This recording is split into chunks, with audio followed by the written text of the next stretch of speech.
Iba't iba nga ang naging opinyon ng mga netizen matapos nga napatawan ng suspensyon itong si Vice Ganda dahil na rin sa nasabing viral video or part ng It's Showtime kung saan ay binugahan niya ng tubig ang isa sa dancer ng It's Showtime at doon ay sinabihan niya patong nagkulay putik. Racist di umano ang ginawang ito ni Vice Ganda. Mula sa The Philippine Entertainment News, Vice Ganda hindi lang host ng It's Showtime, kinilala din siya bilang business unit head, pansamantalang mawawala sa noontime show. Marami ang nalungkot matapos lumabas ang balitang pansamantalang hindi mapapanood si Vice Ganda sa It's Showtime. Kasunod ng isyong kinakaharap ng programa, kaugnay ng isang segment ng Memory Mar at ng naging pagdinig at sumon ng Movie and Television Review and Classification Board or MTRCB. Ayon sa Entertainment Insider na si OG Diaz, hindi lamang pangunahing host si Vice ng noontime show.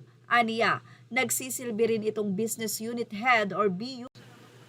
Ibinahagi din ni OG na kilala si Vice sa kanyang dedikasyon sa trabaho. Madalas umano itong inaabot ng gabi sa studio dahil sa mga rehearsal, production meetings at pagpaplano ng programa. Bukod pa rito, maaga rin itong pumapasok upang matiyak na dekalidad at masayang palabas ng maihahatid sa mga manonood araw-araw. Dahil sa lawak ng kanyang tungkulin, marami ang naniniwalang hindi lamang bilang host, mahalaga si Vice sa programa, kundi isa rin siya sa mga pangunahing utak sa pagbuo at direksyon ng It's Showtime. Samantala, umani naman ng iba't ibang reaksyon sa social media ang balitang pansamantala munang hindi mapapanood si Vice Ganda sa nasabing noontime show. Marami namang mga netizens ang nagpahayag ng kanilang panghihinayang at nagsabing tiyak na may-miss nila ang kaibang enerhiya, katatawanan at presensya ni Vice sa noontime show.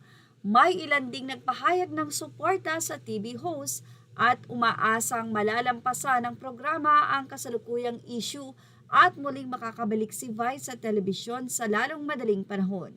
Sa kabila ng mga kontrobersyang kinakaharap ng It's Showtime, nananatiling buo ang suporta ng maraming tagahanga kay Vice Ganda na patuloy na kinikilala hindi lamang bilang isa sa pinakamalalaking personalidad sa showbiz industry, lalo na sa komedya, kundi bilang isang leader na malaki ang ambag sa tagumpay at patuloy na pag-unlad ng programa. Hindi man sinabing suspensyon ito, pero malinaw na gano'n na nga ang nangyari. Marami mga fans ang umaasa na maikli lang ang panahon na hindi nila makikita si Vice sa nasabi nga pong programa. Well, ano ang masasay niyo about dito? Ilagay na ang inyong opinion sa ating comment section. Images or all credit to the rightful owners. Thank you for watching. Share this.